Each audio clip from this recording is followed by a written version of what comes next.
Hello friends, very good morning. Welcome to the gist of editorials. Recent గా నేను consistent గా చేయలేకపోతున్నాను because of lot of administrative commitments. So ఇవాళ నిన్నటిది ఇవాళది November 1st and November 2nd లో ఉన్న రెండు important articles మనం కవర్ చేయబోతున్నాం. Before that let me make this grand announcement that ఈ వారం మనకి దివాళీ ఉంది. దివాళీ స్పెషల్ వీక్ అంటే valid till 7th November. We have some beautiful offers. You can check 4 courses పైన మనం ఆఫర్స్ రన్ చేయడం అనేది జరుగుతుంది. యూపీఎస్సీ ఇన్ఫినిటీ 50,000 రూపీస్ కి మీకు వస్తుంది. రిమెంబర్ వన్ థింగ్, ఇక్కడ ఈఎంఐ ఆప్షన్ అనేది లేదు. అప్ ఫ్రంట్ పేమెంట్, ఒకేసారి పేమెంట్ చేస్తే మాత్రమే ఈ ఆఫర్స్ అనేవి వర్తిస్తాయి. యూపీఎస్సీ ఇన్ఫినిటీ అట్ 50,000, ఆప్షనల్స్ అనేవి 25,000 అండ్ ఎన్సీఆర్టీ ఫౌండేషన్ రెగ్యులర్ గా అయితే 15,000 ఫీజు, అది ఏమో 12,000కి వస్తుంది. And many UPSC subject recorded option తీసుకుంటే 5,000, లైవ్ ఆప్షన్ తీసుకుంటే 7,000 రూపీస్కి మీకు కోర్స్ అనేది వస్తుంది. ఎనీ యూపీఎస్సీ సబ్జెక్ట్ అనేసరికి మనకి ఎకానమీ కావచ్చు, పాలిటీ కావచ్చు, హిస్టరీ కావచ్చు, జాగ్రఫీ కావచ్చు, ఎథిక్స్ కావచ్చు. ఈ 5 ఏ సబ్జెక్ట్ తీసుకున్నా సరే మీకు పర్ సబ్జెక్ట్ 5,000 చొప్పున మీరు పే చేసి రావచ్చు ఇన్ రికార్డెడ్ ఆప్షన్. లైవ్ ఆప్షన్లో అయితే 7,000 రూపీస్ అవుతుంది. And all courses come with lifetime validity. ఇలాంటి ఇండివిజువల్ కోర్సెస్ తీసుకుని తర్వాత ఫ్యూచర్ లో యూపీఎస్సీకి అప్గ్రేడ్ అవుతానంటే ఆల్రెడీ పే చేసిన అమౌంట్ మైనస్ చేస్తాను. ఆ ఆప్షన్ కూడా మీకు ఉంది. So it's a golden opportunity. అయితే ఆప్షనల్స్ ఇన్ఫినిటీ అని చెప్పాం, దీంట్లో ఏమున్నాయో కూడా ఒకసారి చూసేయండి. 5 optionals are being offered right now. Public administration PSIR నేను టీచ్ చేస్తున్నాను. Anthropology, sociology Sairam sir teach చేస్తున్నారు. Telugu literature Sitapati sir teach చేస్తున్నారు. తెలుగు లిటరేచర్ 9th November నుంచి క్లాసెస్ అనేవి స్టార్ట్ అవుతాయి. Classes will get started from 9th November. కొత్త బ్యాచ్ అనేది తెలుగు లిటరేచర్కి ఓపెన్ అవుతుంది. So who ever is planning, మీరు 25,000 ఒకేసారి పే చేసైనా రావచ్చు, లేదా ఇన్స్టాల్మెంట్స్ లో కావాలంటే 30,000 ఫీజుకి 5,000 పర్ మంత్ కట్టైనా రావచ్చు. రైట్. సో ఫర్దర్ డీటెయిల్స్ కోసం ఈ నెంబర్కి మీరు కాల్ చేయండి. అండ్ మీకు ఒకే కోర్స్తో అన్నింటికి కూడా యాక్సెస్ ఇస్తున్నాం. అంటే నేను అన్నింటికి యాక్సెస్ ఇచ్చి ఫీజు పెంచుతున్నాను అనుకోకండి. సేమ్ ఫీజే లాస్ట్ మంత్ కూడా ఇదే ఫీజు ఉంది. యాక్సెస్ ఎందుకు ఇస్తున్నామంటే ఫ్లెక్సిబిలిటీ. ఫ్యూచర్లో ఒకవేళ స్విచ్ అవ్వాలన్నా, ఒకవేళ అన్డిసైడెడ్గా ఉన్నా ఈ ఆప్షన్ మీరు ఉపయోగించుకోవచ్చు. లేదు నాకు క్లారిటీ ఉండాలి, నాకు అవన్నీ ఇస్తే కన్ఫ్యూజ్ అవుతాను, ఒకటే ఇవ్వండి సార్ అంటే ఒకటే తీసుకోండి. ఫీజు మాత్రం సేమే ఉంటుంది, ఏ మాత్రం మార్పు అనేది ఉండదు. So it is flexibility that we are giving. Additional benefit మీకు కావాలంటే తీసుకోవచ్చు, లేకపోతే లేదు. సో ఇవాళ మనం కవర్ చేయబోయే 2 ఆర్టికల్స్ ఏంటి? మొదటిది getting nutrition back on the school high table. ఇది నిన్నటి పేపర్లోంచి వచ్చిన ఆర్టికల్. జిఎస్ పేపర్ 3 కింద మనం చదువుకోవచ్చు. సెకండ్ ఆర్టికల్ వచ్చేసి finding a way out of India's deepening water stress. Again GS paper 3 కింద మనం దీన్ని చదవచ్చు. బోత్ ఆర్టికల్స్ ఆర్ ఈజీ, అంత డిఫికల్ట్ ఆర్టికల్స్ అయితే కాదు, సెల్ఫ్ ఎక్స్ప్లెనేటరీగానే ఉన్నాయి. But having said that it is my job to explain them. So let us see. First thing వచ్చేసి getting nutrition back on the school high table. స్కూల్లో high table అంటే అర్థమైంది, అక్కడ మిడ్ డే మీల్ స్కీమ్లో, మధ్యాహ్న భోజన పథకంలో భాగంగా పిల్లలకి పెట్టే ఫుడ్లో న్యూట్రిషన్ అనేది సఫిషియెంట్గా ఉండేలాగా చూడాల్సిన బాధ్యత ఎంతైనా ఉంది. న్యూట్రిషన్ అనే పదం రీసెంట్గా కీవర్డ్ అయిపోయింది. ఎందుకంటే వరల్డ్ హంగర్ ఇండెక్స్లో ఇండియా వెనకబడింది. ఇండియాలో మాల్ న్యూట్రిషన్ ఎక్కువగా ఉంది. ఇండియాలో ఫుడ్ సెక్యూరిటీ ప్రాబ్లం లేదు, but we have nutrition security.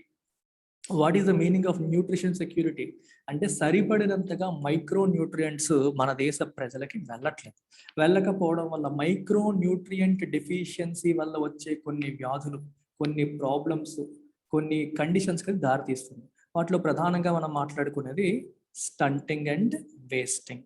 Stunting అంటే అర్థం ఏంటి, వేస్టింగ్ అంటే అర్థం ఏంటి అనేది మీరు కామెంట్ సెక్షన్ లో మెన్షన్ చేస్తారు. What is stunting, what is wasting అని you mention in the comment section. Let us see what this article says. So important lines అని నేను అండర్లైన్ చేస్తూ హైలైట్ చేస్తూ వెళ్తాను, అలా చదువుకుంటూ వెళ్ళిపోదాం. అండ్ ఓవరాల్గా అయితే 5 నిమిషాల్లో సమ్మరీ చెప్పేయచ్చు. బట్ ఐ వాంట్ అంటే ఇది నేను లైన్ బై లైన్ ఎందుకు వెళ్తానంటే మీకు అలవాటు అవుతుంది. నా మీదే పూర్తిగా డిపెండ్ అవ్వకుండా ఏదో రోజు మీరు చదవడం అలవాటు అవుతుంది. ఆ బలం కోసం అని చెప్పి ఈ లైన్ బై లైన్ అండర్లైన్ చేసుకుంటూ అంటే ఏది స్కిప్ చేయాలి, ఏది చదవాలి అనేది కూడా మనకు ఒక క్లారిటీ వస్తుంది. దానికోసమే ఇదంతా మనం చేస్తున్నాం అనమాట. ఓకే, సో ఇక్కడ చూడండి ఫస్ట్ పారాగ్రాఫ్లో ఏం రాశారు. ఫస్ట్ పారాగ్రాఫ్లో ఏం రాశారంటే చూడండి ఇక్కడ రాశారు. While the reopening of all schools is on the annual, schools reopening జరగబోతుంది, ఫెస్టివ్ సీజన్ అహెడ్ ఉంది. చిల్డ్రన్కి ఏమో ఇప్పటి వరకు వ్యాక్సినేషన్ అనేది అవ్వలేదు. They are not yet in the ambit of vaccination అనేది కొంచెం భయపెడుతుంది, అప్రహెన్షన్కి దారితీస్తుంది. సో ఇక్కడ ఏం రాశారంటే we must focus on the nutrition of children. ఎందుకు? To ensure they are armed with good immunity. Immunity అంటే ఏదైనా మనకి వ్యాధి వచ్చినప్పుడు, ప్రాబ్లం వచ్చినప్పుడు దాన్ని ఫైట్ చేసే ఎబిలిటీ మనకి రావాలి. ఇమ్యూనిటీ కావాలంటే we have to give nutrition. పిల్లలకి న్యూట్రిషన్ అనేది సాలిడ్గా ఉండాలి. న్యూట్రిషన్ లేకుండా వాళ్ళు చెయ్యలేరు. అన్ఫార్చునేట్లీ మనం ఇండియా ఈవెన్ కోవిడ్ రావడానికి ముందు నుండి కూడా న్యూట్రిషనల్ ఛాలెంజెస్ అనేది ఫేస్ చేస్తుంది. అందుకనే ఇప్పుడు కరోనా వైరస్ వచ్చిన పాండమిక్ని మనం ఉపయోగించుకొని, ఈ ఎక్స్ట్రా టైంని మనం ఉపయోగించుకొని we have to use this time to better understand nutrition and nutritional requirements for a healthy body and mind. పిల్లల యొక్క న్యూట్రిషన్ని మనం దృష్టిలో పెట్టుకొని దాన్ని బేస్ చేసుకొని అర్థం చేసుకునే ప్రయత్నం చేయాలి. ఏం చేయాలి ఫ్యూచర్లో, వీళ్ళకి ఇంకేం కావాలి, ఏది పెండింగ్ ఉంది, ఏంటి ప్రాబ్లం. అసలు ఫస్ట్ ఆఫ్ ఆల్ ఇండియాకి వస్తున్న ప్రాబ్లం ఏంటి చెప్పండి న్యూట్రిషన్ పరంగా. చూడండి ఇక్కడ ఏం రాశారు. India faces multiple problems of under nutrition and over weight, obesity coexisting with deficiencies of micronutrients such as iron, zinc, calcium, several vitamins. Multiple problems ఉన్నాయి మనకి. అండర్ న్యూట్రిషన్ ఒకవైపు, అంటే సరైన న్యూట్రియంట్స్ వెళ్ళక, ఓవర్ వెయిట్, ఒబిసిటీ. అదే చాలా మంది doubt వస్తుంది, సార్ న్యూట్రియంట్స్ లేవంటారు ఒక పక్క, ఓవర్ వెయిట్ అంటారు ఒక పక్క, అదొక ప్రాబ్లం. అది కూడా ఒబిసిటీ కూడా ఒక ప్రాబ్లమే. అంటే ఒకే టైప్ ఆఫ్ న్యూట్రియంట్స్ ఎక్కువ వెళ్ళిపోవడం కూడా మంచిది కాదు. ఓన్లీ కార్బోహైడ్రేట్స్, ఓన్లీ ఫ్యాట్స్ బాడీకి ఎక్కువ వెళ్ళిపోయి డైవర్సిటీ లేకపోయినా సరే మనకి ప్రాబ్లమ్స్ వస్తాయి. అంటే పర్టికులర్ న్యూట్రియంట్స్ కి deficiency, iron deficiency, zinc deficiency, దీనివల్ల కూడా పిల్లల ఆరోగ్యం అనేది పాడైపోతుంది అనమాట. అందుకే రాశారు ఈ triple burden of malnutrition has to be identified, understood and addressed. దీన్ని మనం అర్థం చేసుకొని అడ్రస్ చేయాల్సిన అవసరం ఎంతైనా ఉంది. దట్ ఎస్పెషల్లీ ఎవరిలో? In the case of children and adolescents. పిల్లలు మరియు టీనేజ్కి వచ్చిన వాళ్ళలో ఎక్కువగా అవసరం. ఎందుకంటే ఆ ఏజ్ లో we see rapid growth. Body మరియు మైండ్ రెండు కూడా చాలా ర్యాపిడ్ గా గ్రో అవుతాయి. మీరు అబ్జర్వ్ చేయండి, చిన్నపిల్లలు ఇక్కడ రాశారు చూడండి, 2 to 10 ఏళ్ల వయసులో ఉన్న పిల్లలు ప్రతి సంవత్సరం యావరేజ్ గా 6 to 7 సెంటీమీటర్స్ హైట్ పెరుగుతారు, 1.5 to 3 kg వెయిట్ పెరుగుతూ ఉంటారు. అలాగే ఈ 10 to 12 ఇయర్స్ ఏజ్ లో తీసుకుంటే మీకు ఒక్కసారిగా సడన్ గా గ్రో అయిపోతారు. అండ్ గర్ల్స్ లో 10 to 12 ఇయర్స్ మధ్యలో, బాయ్స్ లో 14, 16 ఆ ఏజ్ లో సడన్ గ్రోత్ అనేది మనకు కనిపిస్తుంది. అంటే సడన్ గా వాళ్ళు ఇదేంటి మొన్నటి వరకు చిన్నపిల్లలా ఉంది అమ్మాయి ఒకసారిగా పెద్దదైంది అంటాం, మనకి చిన్నపిల్లలా ఉండేవాడు ఒకసారిగా ఎంత పొడుగు అయిపోయాడు అని అంటూ ఉంటాం. ఆ ఏజ్ లో ఎస్పెషల్ చూడండి, చిన్నపిల్లలు 9th క్లాస్ 10th క్లాస్ వచ్చేసరికి ఒక్కసారిగా పొడుగైపోయినట్టుగా కనిపిస్తారు. అంటే సడన్ గ్రోత్ వచ్చే ఆ ఏజ్ అడోలసెన్స్ లో న్యూట్రిషనల్ రిక్వైర్మెంట్స్ కూడా పెరిగిపోతాయి. మనిషి బాడీకి తగ్గట్టుగా న్యూట్రిషన్ వెళ్ళాలి కదా, సడన్ గా న్యూట్రిషన్ రిక్వైర్మెంట్స్ అనేవి పెరిగిపోతాయి. మీరు అమ్మాయిల విషయం తీసుకుంటే న్యూట్రిషన్ స్టేటస్ అనేది వాళ్ళ హెల్తే కాదు, ఫర్దర్ జనరేషన్స్ కూడా ఇంపాక్ట్ చేస్తుంది. ఎందుకంటే అమ్మాయికి సరైన న్యూట్రిషన్ లేదనుకోండి, తను వీక్ గా ఉంటది. తనకి రేపొద్దున పిల్లలు పుడితే వాళ్ళు కూడా వీక్ గా ఉండే అవకాశం ఉంటుంది. అంటే ఫ్యూచర్ జనరేషన్ ని కూడా ఇంపాక్ట్ చేస్తుంది. So nutritional requirements are that important. Okay, malnutrition వల్ల పిల్లలు, అడోలసెంట్స్ వీళ్ళందరూ కూడా వాళ్ళ ఇమ్యూనిటీ సిస్టమ్ కూడా కాంప్రమైజ్ అయ్యే అవకాశం ఉంటుంది. So they will be vulnerable to infections. ఇక్కడ 2 ఆస్పెక్ట్స్ మాట్లాడారు. న్యూట్రిషనల్ డెఫిషియన్సీ వల్ల ఒకటి హైట్ సరిగ్గా పెరగకపోవడం, వెయిట్ సరిగ్గా ఉండకపోవడం, ఇలాంటి ప్రాబ్లమ్స్ ఎలాగూ ఉంటాయి. సరైన శక్తివంతులుగా లేకపోవడం వల్ల ప్రొడక్టివిటీ దెబ్బతింటది, ఏదైనా పని సరిగ్గా చేయలేరు, హెల్త్ ఇష్యూస్ వస్తాయి. దాంతోపాటు ఇక్కడ ఏం రాశారు, వాళ్ళ ఇమ్యూనిటీ సిస్టమ్ కూడా సరిగ్గా బిల్డ్ అవ్వదు. ఇమ్యూనిటీ సిస్టమ్ సరిగ్గా బిల్డ్ కానప్పుడు ఇన్ఫెక్షన్స్ ఏమన్నా వస్తే దాన్ని ఎదుర్కొనే కెపాసిటీ అనేది రాదు. ఎదుర్కొనే కెపాసిటీ లేకపోతే చాలా తొందరగా ఇన్ఫెక్ట్ అయిపోతారు. తొందరగా ఇన్ఫెక్ట్ అయిపోయే వాళ్ళు సఫర్ అయ్యే ప్రమాదం ఎంతైనా ఉంది. అది ఇంకా మనం అర్థం చేసుకోవాల్సిన విషయాలు ఏంటి, there are some social factors which we need to understand. ఏంటవి చూడండి. To understand and foster their immunity, అంటే పిల్లల యొక్క ఇమ్యూనిటీని మనం బిల్డ్ చేయాలి అంటే ఏం కావాలి, we have to understand disruptive social environment factors that effect diet quality. Social environment factors కూడా ఉంటాయి. అంటే వాళ్ళు ఎక్కడికి వెళ్తున్నారు, ఎక్కడ తింటున్నారు, ఏ ఏరియాలో ఉంటున్నారు అనే ఆస్పెక్ట్స్ కూడా ఇంపాక్ట్ అనేవి చూపుతాయి. మీరు ఒకసారి చూడండి, ఇక్కడ కొన్ని రాశారు. In urban as well as middle class and effluent communities, restricted movement, constrained socialisation, dwindling physical contact have become the new normal. ఈ కోవిడ్ వల్ల ఏమైపోయిందంటే వీళ్ళు ఎక్కడికి వెళ్లకుండా ఇళ్లలో కూర్చోవడం, కదలకుండా ఉండిపోవడం, సోషలైజేషన్ అవ్వకపోవడం, దీనివల్ల కూడా అంటే బాడీకి సరైన శ్రమ లేకుండా ఇట్లాంటి కొత్త ప్రాబ్లమ్స్ వస్తున్నాయి. దీనివల్ల ఒబిసిటీ లాంటి ఇష్యూస్ కూడా వస్తూ ఉంటాయి. ఫిజికల్ కాంటాక్ట్ లేకపోవడం ఇలాంటివన్నీ మారిపోయాయి. ఈ ఐసోలేషన్, ఫ్యాటిగ్ ఇవన్నీ వల్ల మనం ఏమైంది, మనకి స్ట్రెస్, నలుగురితో కలవకపోవడం, ఒంటరిగా ఉండడం వల్ల స్ట్రెస్ పెరిగిపోయింది. దీనివల్ల కూడా ఇమ్యూనిటీ ఛాలెంజ్ అనేది పిల్లలకి పెరిగిపోయింది. ఒకప్పుడు పిల్లలు అందరితో కలిసి ఆడుకునేవారు, ఇప్పుడు ఇంట్లోనే కూర్చోబెడుతున్నాం, స్క్రీన్ టైం పెరిగిపోయింది, మొబైల్ మీద కూర్చుంటున్నారు, టీవీ చూస్తున్నారు. కోవిడ్ అనేది పూర్తిగా లైఫ్ స్టైల్ మార్చేసింది. ఇలాంటి వాటి వల్ల కూడా మనకి ఇష్యూస్ అనేవి వస్తాయి. ఇలాంటి challenges coupled with lack of diet diversity. Diet diversity అంటే అర్థం ఏంటి, ఒకే రకమైన ఫుడ్ కాకుండా, ఇప్పుడు ఇంత అన్నం తినేసి ఈ మాత్రం కూర తింటాం మనం, మనకి జనరల్ గా అలవాటు అది. అన్నం ఎక్కువ పెట్టేసుకోవడం, వేడి వేడి అన్నం కాస్త నెయ్యి వేసుకొని, ఆవకాయ వేసుకొని, పప్పు వేసుకొని, అన్నం ఎక్కువ అయిపోతుంది, కూరలు అవి తక్కువ ఉంటాయి. దీనివల్ల ఏమవుతుంది, we will only take carbohydrates ఎక్కువగా వెళ్తాయి.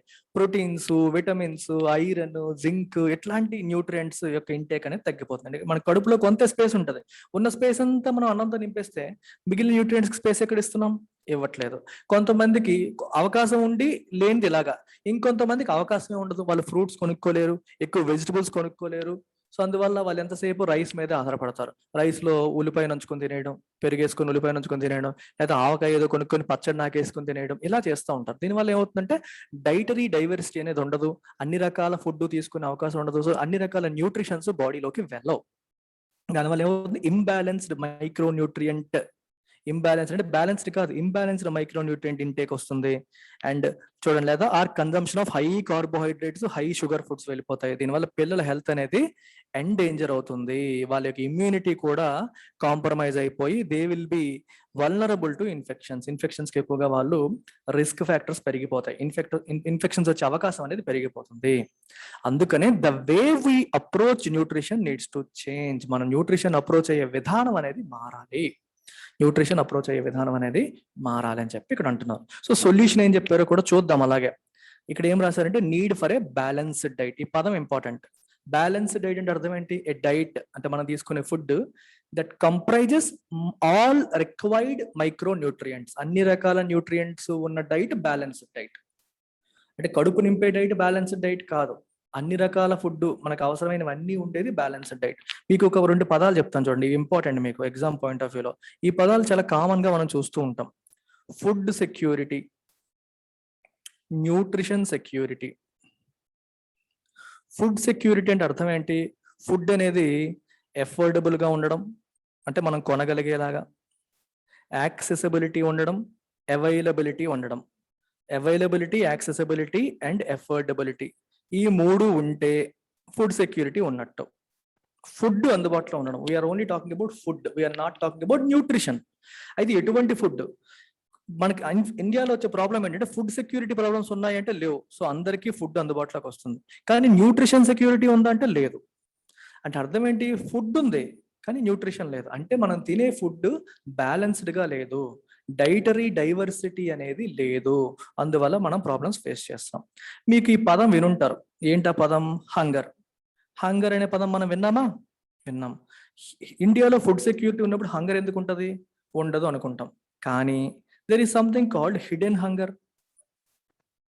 హిడెన్ హంగర్ అంటే అర్థం ఏంటి, వాడికి ఫుడ్ ఉంది కానీ న్యూట్రిషన్ లేదు. దాన్ని ఏమంటారు, హిడెన్ హంగర్ అంటారు. అంటే బయటికి చూడడానికి వాడికి ఫుడ్ అందుబాటులో ఉన్నట్టుగానే కనిపిస్తుంది, కానీ వాడికి అవసరమైన న్యూట్రియన్స్ బాడీలోకి వెళ్ళట్లేదు. అలాంటి దాన్ని హిడెన్ హంగర్ అని చెప్పి అంటాం. అందుకే ఇండియాలో ఎంత పంటలు పండుతున్నా, ఎంత వ్యవసాయం చేస్తున్నా, మనం విదేశాలకి మనం ఫుడ్ ఎక్స్పోర్ట్ చేస్తున్నాం, గవర్నమెంట్ ఎంత సపోర్ట్ చేస్తున్నా సరే ప్రాబ్లమ్స్ ఉన్నాయి. ఎందుకంటే ఫుడ్ అవైలబిలిటీ లేకపోవడం వల్ల కాదు, న్యూట్రిషన్ అవైలబిలిటీ లేకపోవడం వల్ల, బ్యాలెన్స్డ్ డైట్ లేకపోవడం వల్ల. అది చాలా చాలా ఇంపార్టెంట్. అందుకే ఎప్పుడు కూడా మినిమం క్యాలరీ రిక్వైర్మెంట్స్ మాత్రమే చూసుకొని వెళ్ళకూడదు. We have to ensure children consume A balanced diet with adequate diversity in order to ensure required balance of all necessary nutrients. ఇక్కడ ఏం రాశారు చూడండి, the way we have to approach nutrition has to change. ఇంతకుముందు ఏమనేవారు, ప్రతి వ్యక్తికి minimum ఇన్ని calories food వెళ్ళాలి, ఆ ఇన్ని క్యాలరీస్ అన్నంలోంచి వచ్చేస్తుంది, ఇచ్చేయండి అయిపోయింది. No, that is not the way you should approach nutrition. అలా కాదు, ఎన్ని క్యాలరీస్ ఫుడ్, ఎన్ని క్యాలరీస్ ఎనర్జీ అనేదే కాదు, diversity of diet is important, balance of diet is important. అది providing children with balanced diet packed with all the necessary nutrients, provides them with a solid foundation for an active and healthy life. సరైన ఈ food అనేది ఉంటే వాళ్ళకి healthy and active life అనేది వస్తుంది. ఇక్కడ ఇంకో విషయం మనం చూడాల్సింది, జనరల్ గా మనం ఓవర్లుక్ చేసేది ఏంటంటే మైక్రో న్యూట్రియంట్స్ యొక్క ఉపయోగాలను మనం చూడం. మైక్రో న్యూట్రియంట్స్ దేనికి అవసరం? They are essential for enzymes production, hormones production and other substances for good immune function. Immune function కి అవసరమైన ఎంజైమ్స్, హార్మోన్స్, అదర్ సబ్స్టెన్సెస్ కూడా ప్రొడక్షన్ చేయడంలో అవి కీలక పాత్ర పోషిస్తాయి. అలాగే హెల్దీ గ్రోత్ అండ్ డెవలప్మెంట్ కూడా మైక్రో న్యూట్రియంట్స్ అనేది చాలా ఇంపార్టెంట్. మనం జనరల్ గా ఫుడ్ ఉంది కదా అనే ఉద్దేశంలో వాటిని ఓవర్లుక్ చేస్తూ ఉంటాం. ఇక్కడే మీరు చూడండి, ఇక్కడ చాలా విషయాలు రాశారు. Each stage of the bodies immune system relies on the presence of many micro nutrients. ఈ పర్టికులర్ ఆర్టికల్ దేని మీద ఫోకస్ చేసిందంటే link between micro nutrients and immunity. Immunity strong గా ఉంటేనే ఇన్ఫెక్షియస్ డిసీజెస్ మనం ఎదుర్కోగలుగుతాం. కోవిడ్-19 లాంటివి. ఇన్ఫెక్షియస్ డిసీజెస్ ఎదుర్కోవాలంటే immunity ఉండాలి. ఇమ్యూన్ సిస్టమ్ స్ట్రాంగ్ గా ఉండాలంటే న్యూట్రిషనల్ సెక్యూరిటీ ఉండాలి. ఆ పాయింట్ పైన ఈ ఆర్టికల్ అనేది ఉంది. So it's a beautiful link. COVID-19 కి న్యూట్రిషన్ కి లింక్ పెట్టేశారు. చూసారా మీరు? కోవిడ్-19 లాంటి ఇన్ఫెక్షియస్ డిసీజెస్ కి న్యూట్రిషన్ కి లింక్ పెడుతూ రాసిన ఆర్టికల్. ఈ కైండ్ ఆఫ్ లింకేజెస్ మనం ఎస్టాబ్లిష్ చేయడం రావాలి. ఇక్కడ చూడండి, టు కాంబాట్ హిడెన్ హంగర్. ఇప్పుడే చెప్పాను హిడెన్ హంగర్ అంటే ఏంటి? ఫుడ్ ఉంది కానీ న్యూట్రిషన్ లేదు. ఎఫోర్డబుల్, ఇప్పుడే చెప్పాను, affordable, accessible and diverse food sources must be available across India. Affordability ఉండాలి, యాక్సెసిబిలిటీ ఉండాలి, అవైలబిలిటీ ఉండాలి. అది కూడా డైవర్స్ ఫుడ్ సోర్సెస్, ఒకే టైప్ కాదు. మైక్రో న్యూట్రియంట్స్ దేంట్లో ఉంటాయి? మనకి ఫ్రూట్స్ లో ఉంటాయి, వెజిటబుల్స్ లో ఉంటాయి, గ్రీన్స్, నట్స్, లెగ్యూమ్స్, వీటన్నిటిలో కూడా ఉంటాయి. ఇవన్నీ కూడా మనకి నేటివ్ మరియు అడాప్టివ్ ఇమ్యూనిటీని బిల్డ్ చేయడానికి ఉపయోగపడతాయి. నేటివ్ అంటే పుట్టుకతో వచ్చేది, ఇన్నేట్ ఇమ్యూనిటీ అంటారు, పుట్టుకతో వచ్చే ఇమ్యూనిటీ. అడాప్టివ్ అనేది మనం కొన్ని ఒకసారి మనకి జ్వరం వచ్చింది అనుకోండి, జ్వరం వచ్చినప్పుడు బాడీ కొంచెం ఇన్ఫెక్ట్ అయ్యి బాడీలో యాంటీబాడీస్ ప్రొడ్యూస్ అయ్యి ఇమ్యూనిటీ ప్రొడ్యూస్ అవుతుంది. నెక్స్ట్ టైం ఎప్పుడైనా జ్వరం వస్తే మనం వీఆర్ బెటర్ ఫేస్డ్ అనమాట, better prepared to face this fever. అలాగే ఫస్ట్ టైం జలుబు వచ్చింది, ఫస్ట్ టైం ఇమీడియట్ గా పట్టేస్తుంది, సెకండ్ టైం వీళ్ళు తట్టుకోగలుగుతారు. అది అడాప్టివ్ ఇమ్యూనిటీ. ఎక్వైర్డ్ ఇమ్యూనిటీ అంటాం అనమాట. ఇవన్నీ బిల్డ్ అవ్వాలంటే మనకి ఏం కావాలి? అలాగే immune memory formation. Immune memory అంటే అర్థం ఏంటి? ఇప్పుడు ఫస్ట్ టైం ఒక వ్యాధికారక క్రిమి మనకి డిసీజ్ కాజింగ్ ఈ మైక్రోబ్ వచ్చినప్పుడు అది ఇన్ఫెక్ట్ చేస్తుంది మనల్ని. తర్వాత మన తెల్ల రక్త కణాలు రియాక్ట్ అయ్యి దానికి తగ్గట్టుగా యాంటీబాడీస్ ప్రొడ్యూస్ చేసి దాన్ని చంపుతాయి. ఆ చంపే క్రమంలో ఆ శత్రువుని గుర్తుపెట్టుకుంటాయి. అంటే రేపు పొద్దున్నది వస్తే వెంటనే దాన్ని చంపేలాగా గుర్తుపెట్టుకుంటాయి. ఇమీడియట్ గా ఎటువంటి, ఇప్పుడు ఎవడొస్తే ఏ వెపన్ తీయాలి అంటే, బ్యాక్టీరియా వస్తే ఏం చేయాలి, వైరస్ వస్తే ఏం చేయాలి, దాంట్లో డిఫరెంట్ వైరస్లకి ఏమేం చేయాలని బాడీకి ఒక ఇమ్యూన్ మెమరీ ఉంటుంది, గుర్తుపెట్టుకుంటుంది. ఇవన్నీ శత్రువులు కదా బాడీకి. ఒక్కొక్క శత్రువుకి ఒక్కొక్క వెపన్ రెడీ చేసుకుని ఉంటుంది. Unless you have a memory, ప్రతిసారి మళ్ళీ రీఇన్వెంటింగ్ ద వీల్, మళ్ళీ వచ్చింది మళ్ళీ మొదటి నుంచి అంతా వెపన్ తయారు చేయాలి.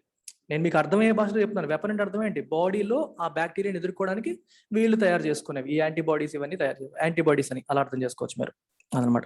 Substantial serving of fresh fruits, vegetables, ఇవన్నీ ప్రతిరోజు కావాలి. Depending upon the age group 300 to 500 grams అనేవి రోజు పిల్లలకు వెళ్ళాలన్నమాట.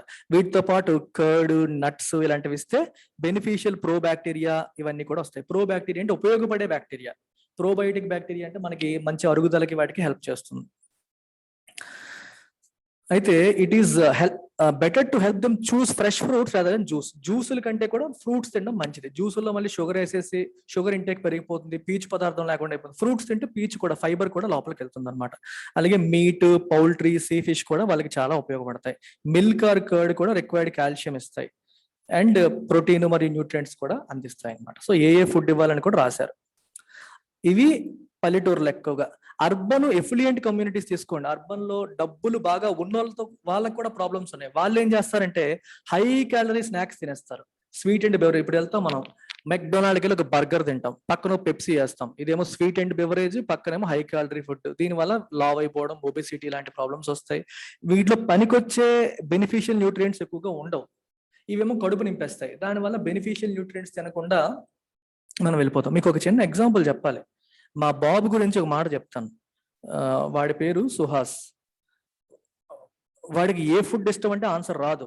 నువ్వు ఏదన్నా ఇవ్వు, వాడు ఇష్టంగా తింటావు. ఏది ఇచ్చినా సరే బలవంతంగా తింటాడు తప్పితే ఏది ఇష్టంగా తింటావు. ఐస్ క్రీమ్ పెట్టినా, చాక్లెట్ పెట్టినా, స్నాక్స్ పెట్టినా, చికెన్ పెట్టినా, మటన్ పెట్టినా, అరే మంచి ఫుడ్ ఎక్సైట్ అయిపోయి నాకు మళ్ళీ మళ్ళీ కావాలి అని తినేది ఉండదు. ఇష్టం లేకుండా బలవంతంగా, ఎందుకో మరి ఆకలి పుట్టదు, ఈ ప్రాబ్లం ఫేస్ చేస్తాడు. అలాంటి వాడు రీసెంట్గా ఒకసారి మేము కేఎఫ్సీకి వెళ్ళినప్పుడు వాడిని తీసుకెళ్ళి కేఎఫ్సీ చికెన్ తింటూ కోకోకోలా ఆర్డర్ చేసేసాం. వాడు కోకోకోలా కావాలన్నాడు, తాగాడు. అప్పటి నుంచి నాకు అర్థం కావట్లేదు, ఏది కావాలంటే కోకోకోలా కావాలి, పెప్సీ కావాలంటాడు. అది కూడా ఫ్రూట్ జ్యూస్లు ఇంట్రెస్ట్ చూపట్లేదు, అవి ఇంట్రెస్ట్ చూపుతున్నాడు. అంటే మీకు అర్థమవుతుందా, ఈ ఈ ప్యాకేజ్డ్ డ్రింక్స్ ఏవైతే ఉన్నాయో, ఈ బెవరేజెస్ ఏవైతే ఉన్నాయో, ఒకసారి తాగితే మళ్ళీ తాగాలి అనిపించేలాంటి ఎడిక్టివ్ సబ్స్టెన్స్ ఏవో కలుపుతున్నారు దాంట్లో. చిన్న పిల్లడు ఏది ఇష్టపడని వాడు కూడా అది మళ్ళీ కావాలని అడిగేసరికి మాకే ఆశ్చర్యమైంది. అదేదో పనికొచ్చేది, కొబ్బరి నీళ్ళు తాగుతానంటే మేమే హ్యాపీగా పెట్టేవాళ్ళం. ఐస్ క్రీమ్ తిన్నానన్నా పర్లేదు, కొంచెం పిల్లలకి ఐస్ క్రీమ్ పెట్టకూడదు అంటారు, కానీ వీడు ఏమీ తినడు, కొంతలో కొంతన్నా బెటర్, కోకోకోలా తాగుతానంటాడు. ఇది ఈ స్వీట్ అండ్ బెవరేజెస్ తో ప్రాబ్లం. అది ఒకసారి తాగితే మళ్ళీ తాగాలనిపిస్తుంది. ఎండ వచ్చింది అనుకోండి, బాగా చెమట పడుతుంటే వాటర్ తాగాలనిపించదు, కూల్ డ్రింక్ తాగాలనిపిస్తూ ఉంటుంది మనకి. వాటిలో కొంచెం కెఫీన్ లాంటివి కలుపుతారు, అది మనకి ఎపిటైట్ ని పెంచుతూ ఉంటాయి, మళ్ళీ మళ్ళీ తాగాలని, ఇంకా ఎక్కువ తినాలని అనిపించేలాగా చేస్తాయి. మీరు కోక్ తాగుతూ బర్గర్స్ తిన్నారనుకోండి, మామూలుగా తినేదానికంటే ఎక్కువ తినేస్తారు. అది మీలో హంగర్ని పెంచుతుంది, అది కూడా ఒక లాజిక్. అందుకని ఈ ఫాస్ట్ ఫుడ్ సెంటర్స్ అన్ని కూడా పక్కన కూల్ డ్రింక్స్ పెడతా ఉంటారు. ఈ కూల్ డ్రింక్ తాగుతూ నువ్వు ఎక్కువ తింటావు, మామూలుగా తింటే అంత తినవు, కానీ కూల్ డ్రింక్ తాగుతూ తిన్నావు అనుకో, అది లోపల ఆర్టిఫిషియల్ గా నీకు హంగర్ క్రియేట్ చేస్తుంది, ఎక్కువ తినేసే పరిస్థితులు వస్తాయి. దీనివల్ల ఏమవుతుంది, బెనిఫిషియల్ న్యూట్రియంట్స్ తక్కువ ఉంటాయి, ఒకే టైప్ ఆఫ్ న్యూట్రియంట్స్ ఎక్కువైపోతూ ఉంటాయి అన్నమాట. ఇలా మనం చూడాలి. అలాగని ఫ్యాట్స్ అన్నిటిని మనం వెళ్ళని కింద చూడకూడదు, ఎందుకంటే ఒక లిమిట్ వరకు ఫ్యాట్స్ కూడా అవసరమే. ఈ ఫ్యాట్స్ దేని నుంచి తీసుకోవాలి, 2 వెరైటీస్ ఆఫ్ ఆయిల్. ఇప్పుడు రీసెంట్ గా ఇది మాట్లాడుతాను, ఒకే ఆయిల్ ప్రతిసారి సన్ఫ్లవర్ ఆయిలే కాకుండా మార్చాలి అంటున్నారు. 2 వెరైటీస్ ఆఫ్ ఆయిల్ నుంచి మనం ఫ్యాట్స్ తీసుకోవాలి. ఒకసారి వేరుశెనగ నూనె, ఒకసారి సన్ఫ్లవర్, ఒకసారి సాఫ్లవర్, ఇలా మారుస్తూ ఉండాలని కూడా రీసెంట్ గా రీసెర్చ్ లో చెప్తున్నారు అనమాట. So ideal body weight maintain చేయడం, regular physical activity, adequate water intake, adequate sleep, low screen time, ఎంతసేపు మొబైల్ పైన ల్యాప్టాప్ల పైన స్పెండ్ చేయడం అనేది తగ్గితే మనకి ఇమ్యూనిటీ అనేది సాలిడ్ గా బిల్డ్ అవుతుంది. ఈ ఇమ్యూనిటీ బిల్డ్ అయితే గానీ మనం COVID-19 లాంటి వాటిని మనం ఎదుర్కోలేమని చెప్తున్నారు అనమాట. సో అది ఇక్కడ చూడండి, PM Poshan scheme, midday meal scheme, ఇది మనకి రీసెంట్ గా పేరు మార్చారు. ఇది already 450 kilo calories of energy, 12 grams of protein for primary పిల్లలకి, 700 kilo calories and 20 gram protein for upper primary పిల్లలకి ఇవ్వాలని చెప్పి ఎన్విసాజ్ చేస్తుంది, ప్లాన్ చేస్తుంది, ఇవ్వాలని చెప్పి వాళ్ళు ప్లాన్ చేస్తున్నారు. దీంతో పాటు పిల్లల యొక్క హెమోగ్లోబిన్ లెవెల్స్ మానిటర్ చేస్తారు. న్యూట్రిషనల్ ఎక్స్పర్ట్స్ ని అపాయింట్ చేద్దాం అనుకుంటున్నారు to ensure haemoglobin and growth status. అవి కూడా కంటిన్యూస్ గా వాటి మానిటర్ చేయడానికి ఆ ప్లాన్ కూడా పిఎం పోషన్ లో భాగంగా ఉంది.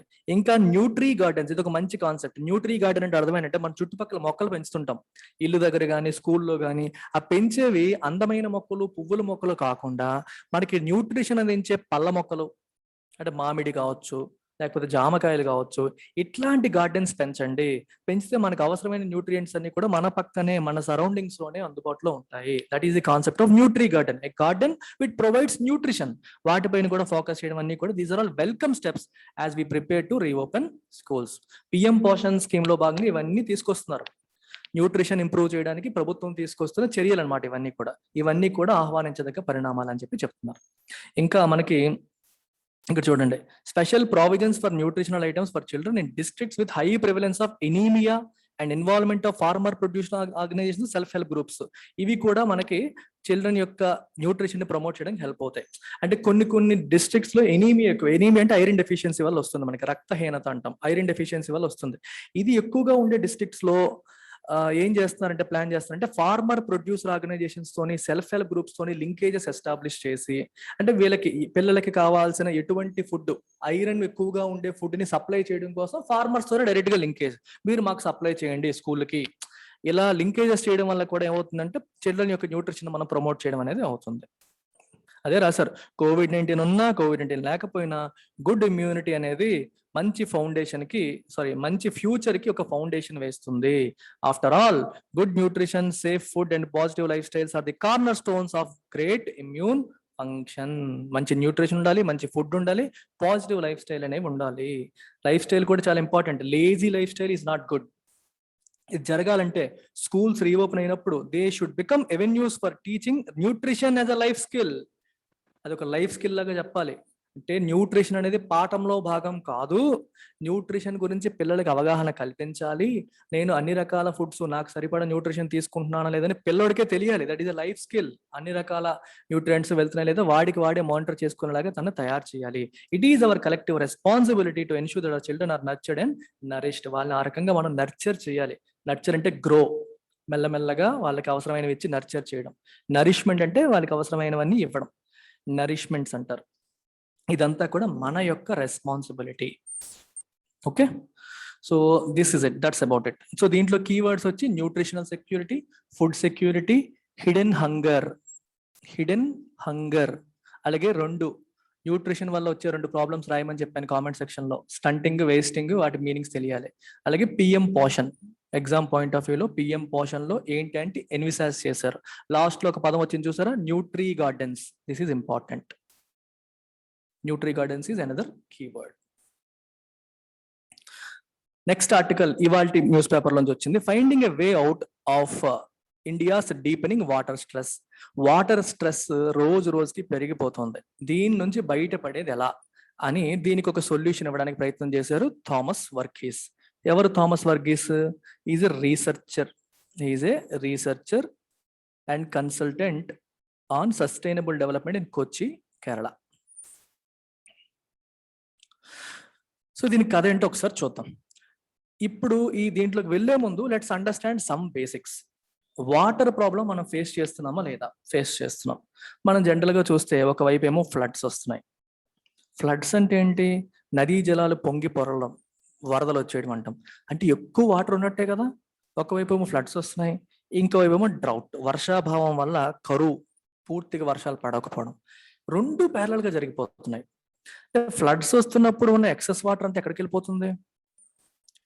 ఫ్లడ్స్ వచ్చేటప్పుడు వాటర్ అంతా భూమిలోకి వెళ్ళింది అనుకోండి, కరువు వచ్చే పరిస్థితి ఉండదు కదా. వర్షం లేకపోయినా గ్రౌండ్ వాటర్ నుంచి మనం పంటలు పండించవచ్చు. మరి ఏమవుతున్నాయి? వేస్ట్ అవుతుంది. ఇక్కడే పెద్ద ప్రాబ్లం అనేది కనిపిస్తుంది. ఆర్టికల్ చాలా డీటెయిల్డ్ గా రాశారు, చాలా నీట్ గా సొల్యూషన్స్ తో సహా రాశారు. It is a must for everyone preparing for UPSC. Definite గా చదవాల్సిన ఆర్టికల్ ఇది. ఒకసారి చూద్దాం. ఇందులో కొన్ని నేను లాస్ట్ లో మీకు కీవర్డ్స్ చెప్తాను. ఆ కీవర్డ్స్ మీకు అర్థమైతే ఆర్టికల్ అర్థమైనట్టు లెక్క. ఇక్కడ చూడండి, ఇక్కడ ఒక ఫస్ట్ సెంటెన్స్ చాలా important. The complexity and the scale of water crisis in India calls for a locus specific response. Locus అంటే లొకేషన్, అంటే ఏరియా స్పెసిఫిక్ రెస్పాన్స్ కావాలి. అన్నింటికి ఒకటే సొల్యూషన్ మనం ఇవ్వలేం. రూరల్ ఏరియాస్ లో పరిస్థితి వేరుంటది, అర్బన్ ఏరియాస్ లో పరిస్థితి వేరుంటది. అర్బన్ కి తగ్గట్టుగా మనం స్ట్రాటజీ డెవలప్ చేయాలి, రూరల్ తగ్గట్టుగా స్ట్రాటజీ అనేది బిల్డ్ చేయాలి అని చెప్పి రాస్తున్నారు అనమాట. ఎటువంటి response? Something that can galvanise and integrate the ongoing work of different ministries and departments through new configuration. అంటే ఇప్పుడు మీకు ఇక్కడ ఇంపార్టెంట్ పాయింట్ నాకు నచ్చింది ఏంటంటే, ఆర్టికల్లో ఇంటిగ్రేటెడ్ అప్రోచ్. ఇప్పుడు వాటర్ ప్రాబ్లమ్ ని సాల్వ్ చేయడం అనేది ఓన్లీ ఈ జల్ శక్తి మినిస్ట్రీదేనా? 2019లో జల్ శక్తి మినిస్ట్రీ ఏర్పాటు చేశారు. ఇంతకు ముందు 2 మినిస్ట్రీస్ ని కలిపారనమాట. ఏంటవి? Ministries of water resources, river development and Ganga rejuvenation, and the ministry of drinking water and sanitation. ఈ రెండింటిని కలిపి ministry of Jal Shakti form చేశారు. ఇలా మినిస్ట్రీస్ ని కలిపేస్తే సరిపోతుందంటే సరిపోదు. ఇంటిగ్రేటెడ్ అప్రోచ్ కావాలి. ఇంటిగ్రేటెడ్ అప్రోచ్ అంటే ఫర్ ఎగ్జాంపుల్ మీకు ఒక ఎగ్జాంపుల్ చెప్తాను అర్థమవుతుంది. ఇది వాటర్ మినిస్ట్రీ, ఇదేమో urban development ministry. Urban development ministry దేనిపైన ఫోకస్ చేస్తుంది? కొత్త ఇన్ఫ్రాస్ట్రక్చర్ బిల్డ్ చేయడానికి. ఈ ఇన్ఫ్రాస్ట్రక్చర్ బిల్డ్ చేసే క్రమంలో ఒక చెరువు పూర్తి చేశారు అనుకోండి, ఎవరు సఫర్ అవుతున్నారు? Water ministry. మీకు అర్థమవుతుంది, కోఆర్డినేషన్ అనేది అవసరం. ఆక్విఫర్స్ అనేవి మస్ట్, అంటే వాటర్ ని దాచుకునేవి, పాండ్స్, లేక్స్, ఇంకుడు గుంతలు, మనకి ఇవన్నీ కూడా మస్ట్ అనమాట. ఈ డెవలప్మెంట్ అనే ప్రాసెస్ లో ఇన్ఫ్రాస్ట్రక్చర్ అనే పదంతో వాటర్ లేకుండా అయిపోతున్నాం. అందుకని వేరే మినిస్ట్రీస్ తో కూడా ఇది కోఆర్డినేట్ అవుతూ ఇంటిగ్రేట్ అవుతూ వెళ్ళడం అనేది ఇంపార్టెంట్ అని రాశారు.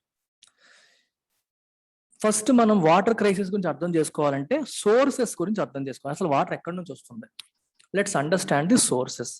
Seeing the India's looming water crisis through the locus of urban and rural not only allows a better grasp of causative factors, వేటి వల్ల వస్తుంది, but also enables a stronger grip on the strategies to be deployed to reverse the water crisis.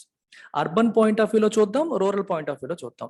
Urban లో దేని వల్ల water crisis వస్తుంది, rural లో దేని వల్ల వాటర్ క్రైసిస్ వస్తుంది అనేది మనం చూద్దాం. ఆ లోకస్ అంటే ఆ లొకేషన్ స్పెసిఫిక్ గా చూస్తే మనకి క్లారిటీ వస్తుంది, ప్రాబ్లం ఏంటో తెలుస్తుంది. Accordingly we can look for solution. ఒకసారి చూడండి.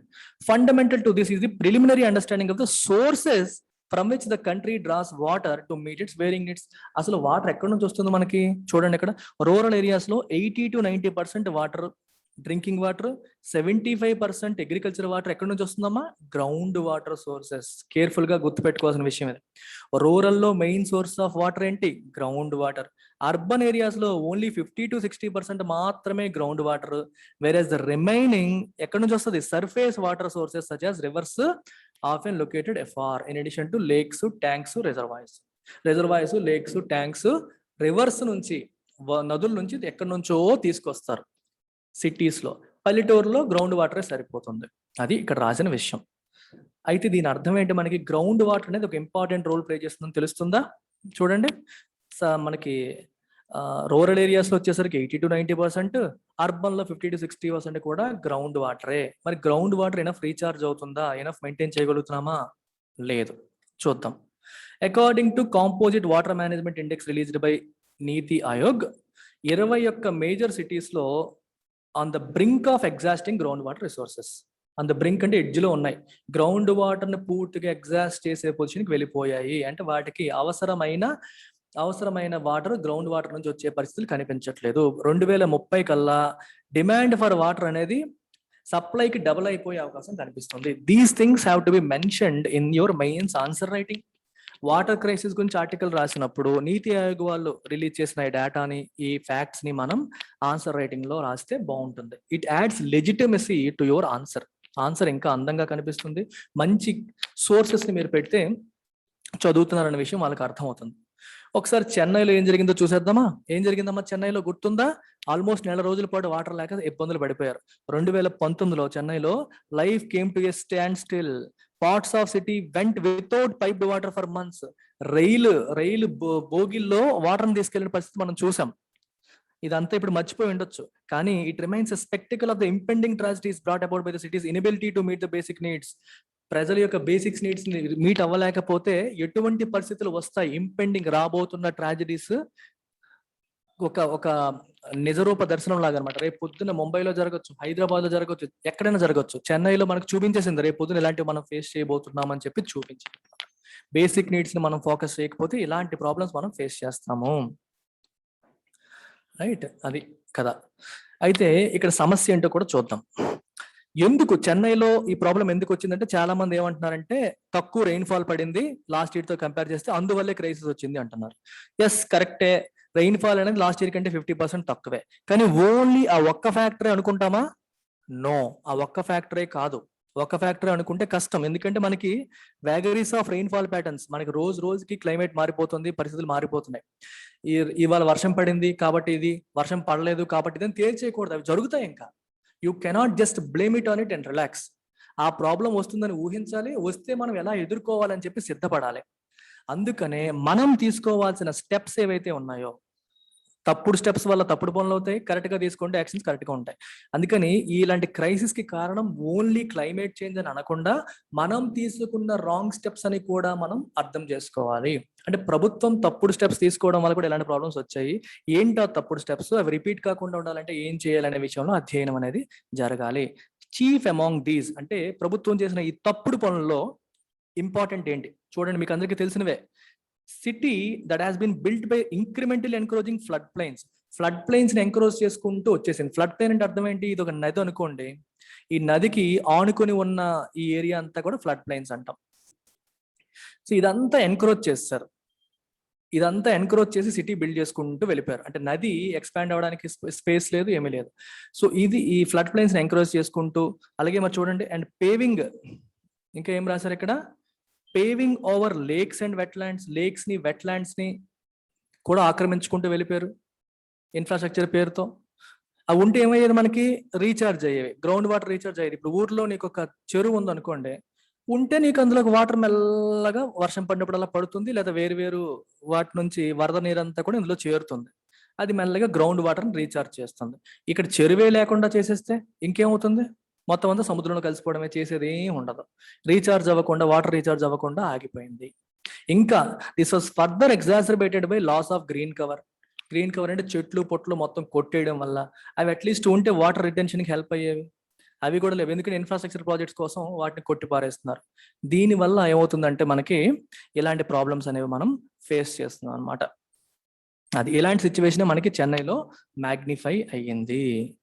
అలాగే ముంబై ఎగ్జాంపుల్ కూడా మీరు తీసుకోవచ్చు. 2141 చెట్లు కొట్టేశారు ఈ ఆరే కాలనీలో. దేనికోసం అంటే ముంబై మెట్రో రైల్ కార్పొరేషన్ కోసం ఒక షెడ్ కన్స్ట్రక్ట్ చేయడం కోసం 2141 చెట్లు కొట్టేయడం అనేది, ప్రజలు ఎంత గోల పెట్టినా సరే పట్టించుకోకుండా ఇన్ఫ్రాస్ట్రక్చర్ పేరుతో అక్కడ చెట్లు కొట్టేయడం అనేది జరిగింది. ఇప్పుడు చెట్లు ఇవన్నీ దేనికి ఎందుకు వస్తాయి? ఎన్వైరన్మెంట్ మినిస్ట్రీ కిందకి వస్తాయి. Water Jal Shakti ministry, urban development ministry, integrated approach అర్థమైందా? అన్ని మినిస్ట్రీస్ తో మనం కోఆర్డినేట్ చేయాలి. ఈ సమస్య వచ్చినప్పుడు environment ministry should put pressure on urban development ministry, అలాగే water ministry should put pressure on other 2 ministries. ఇలా ఇంటిగ్రేట్ అవుతా ఉండాలి ఒకరితో ఒకళ్ళు. ఇక్కడ అదే రాశారు, effective land and water zoning regulations అనేవి చేయాలి. జోనింగ్ రెగ్యులేషన్ చేయడం వల్ల ఏమవుతుందంటే ఈ urban water bodies, ground water resources, wetlands, green cover మనం ప్రొటెక్ట్ చేయడానికి అవుతుంది. అలాగే వేస్ట్ వాటర్ రీసైక్లింగ్ మీద ఫోకస్ చేయాలి. వాటర్ రీఛార్జ్ యాక్టివిటీస్ పైన ఫోకస్ చేయాలి. యాక్విఫర్స్ అంటే వాటర్ ఉండే అన్ని కూడా యాక్విఫర్స్, నదులు, చెరువులు, అన్ని కూడా నుయ్యులు, ఇవన్నీ కూడా యాక్విఫర్స్ అని చెప్పి అంటాం. ఇంకొక ఆస్పెక్ట్ మీరు చూడాల్సింది రూరల్ పంజాబ్. మీకు అన్నిటికీ చివరిలో సమ్మరైజ్ చేస్తాను, మీరు ఒకసారి అబ్జర్వ్ చేయండి. ఒకటేంటి ఎన్క్రోచ్మెంట్ అంటే మనకి ఈ చెరువులు, నదీ పరివాహక ప్రాంతాలు వీటన్నిటిని ఎన్క్రోచ్ చేసేయడం, ఆక్రమించేయడం, అక్కడ బిల్డింగ్లు కట్టేయడం ఒకటి. అలాగే చెట్లు ఫెల్లింగ్ అంటాం. ఫెల్లింగ్ అంటే చెట్లు నరికేయడం, ఫెల్లింగ్ ఆఫ్ ట్రీస్. ఇవి కారణాలు. వీటితో పాటు ఇంకో కారణం కూడా ఉంది.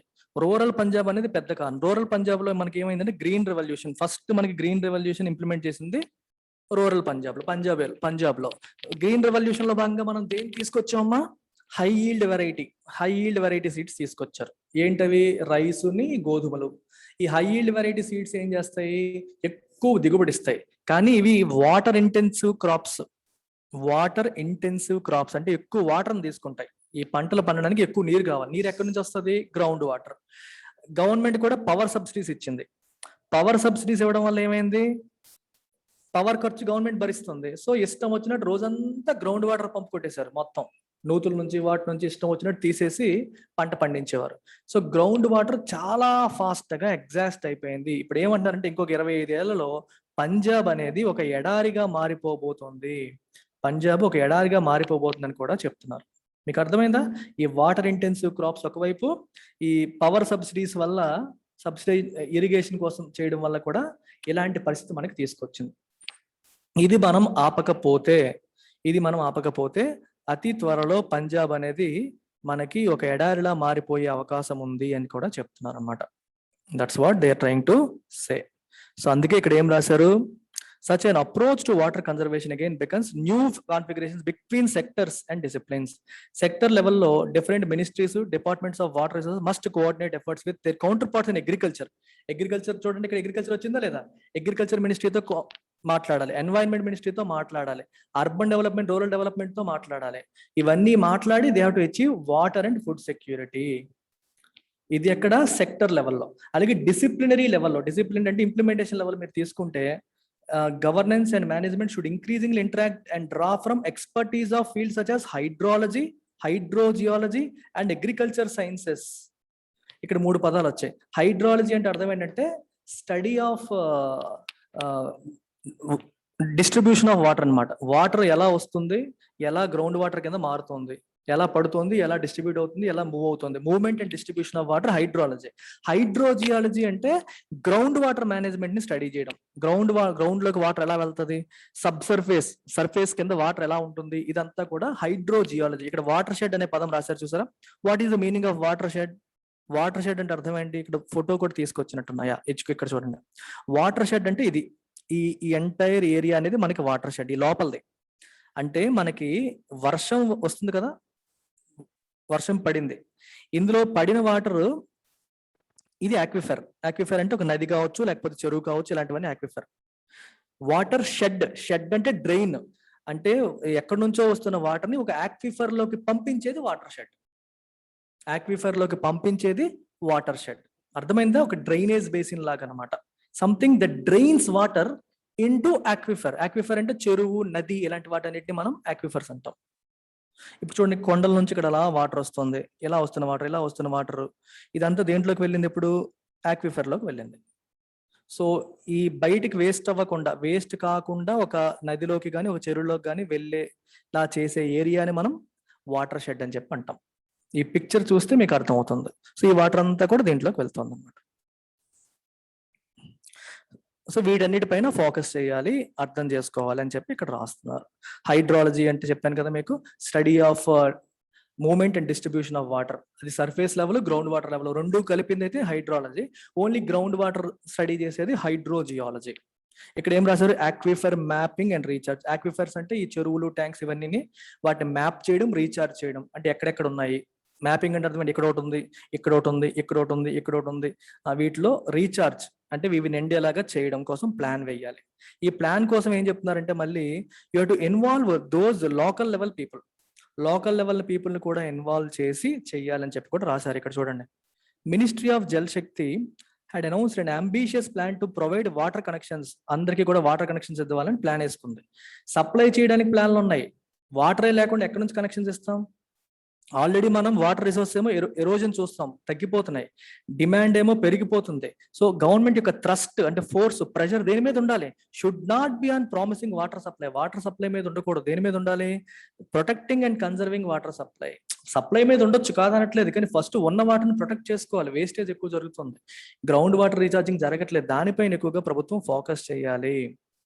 ఓకే, అలాగే minimising and enhancing efficiency of water usage on the other hand. Water usage యొక్క ఎఫిషియన్సీని పెంచాలి, యూసేజ్ తగ్గించేలా, అనవసరంగా వాడకుండా అవసరమైనట్టు వాడేలాగా చేయాలి. ఓకే, ఇది గవర్నమెంట్ చేయాల్సిన పనులు. ఇది. సో ఇక్కడ ఇప్పుడు ఏంటంటే ఒక ఎక్స్పర్ట్ కమిటీ కన్స్టిట్యూట్ చేశారు. Under urban water resources ministry కింద ఎక్స్పర్ట్ కమిటీ కన్స్టిట్యూట్ చేశారు. వాళ్ళకి న్యూ నేషనల్ వాటర్ పాలసీని తీసుకొస్తున్నారు. అట్లీస్ట్ ఈ దీంట్లోనైనా సరే ఈ లొకేషన్ స్పెసిఫిక్ రియాలిటీస్ అన్నిటిని కూడా ఇన్కార్పొరేట్ చేసి డిఫరెంట్ మినిస్ట్రీస్ తో ఇంటిగ్రేట్ అయ్యే పరిస్థితిని తీసుకొస్తే బాగుంటుందని చెప్పి ఇక్కడ రాయడం అనేది జరిగింది. That's about it.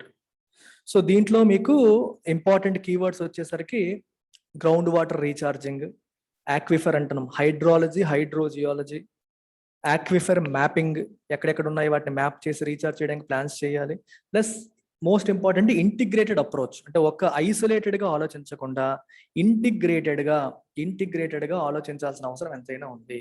Water ministry should interact with rural development ministry, urban development ministry, environment ministry, agriculture ministry. Agriculture ఎందుకు? అగ్రికల్చర్ పాలసీ సరిగ్గా లేకపోవడం, అంటే కొన్ని రకాల పంటలనే ప్రభుత్వం ఎక్కువగా సపోర్ట్ చేయడం వల్ల హైలీ వాటర్ ఇంటెన్సివ్ క్రాప్స్ ఎక్కువగా పండించేస్తున్నారు. పవర్ సబ్సిడీస్ వల్ల విపరీతంగా గ్రౌండ్ వాటర్ ని తోడేస్తున్నారు, అక్కడ ప్రాబ్లం ఉంది.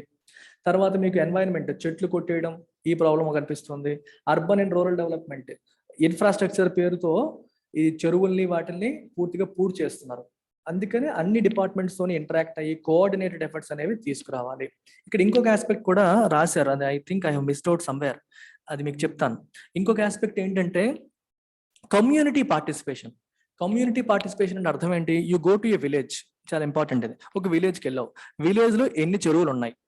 జనరల్గా ఒక్కొక్క విలేజ్ లో 3-4 చెరువులు ఉంటాయి.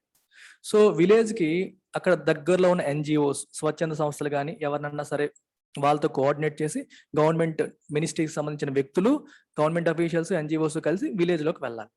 విలేజ్ లో మీకు జనరల్ గా గ్రామ సభ జరుగుతుంది. పంచాయతీరాజ్ ఇన్స్టిట్యూషన్స్ మీరు చదివినప్పుడు గ్రామ సభ చదువు. గ్రామ సభ is the equivalent of parliament. మనకి పార్లమెంట్ లాగే ఊర్లో ప్రజలందరూ రచ్చబండ దగ్గరికి వచ్చి ఏం చేయాలని డిస్కస్ చేసి డెలిబరేట్ చేసి నిర్ణయాలు తీసుకుంటారు. ఇన్ రియాలిటీ జరగట్లేదు, కానీ జరగాలి. అలా జరిగే వేదిక గ్రామ సభ. గ్రామ సభలో ఊర్లో ఉన్న ఆక్విఫర్స్ ఎన్ని ఉన్నాయి, మీకు ఇక్కడ ఒకటి ఉంది, వాటి ప్రజెంట్ పరిస్థితి ఏంటి, మీరు తప్పుడు విధానాలు చేస్తే అవి ఎప్పటికీ పూర్తిగా ఎడారిగా మారిపోవచ్చు. ఇలాంటి విషయాల్లో వాళ్ళు ఎడ్యుకేట్ చేయాలి. ఎడ్యుకేట్ చేసి ఎప్పటికప్పుడు సిచ్యువేషన్ రివ్యూ చేయాలి. ఇదంతా ఎలా జరుగుతుంది? By involving the community, local communities ని ఇన్వాల్వ్ చేయడం. దీన్ని కమ్యూనిటీ పార్టిసిపేషన్ అంటాం, కమ్యూనిటీ పార్టిసిపేషన్ స్ట్రాటజీ.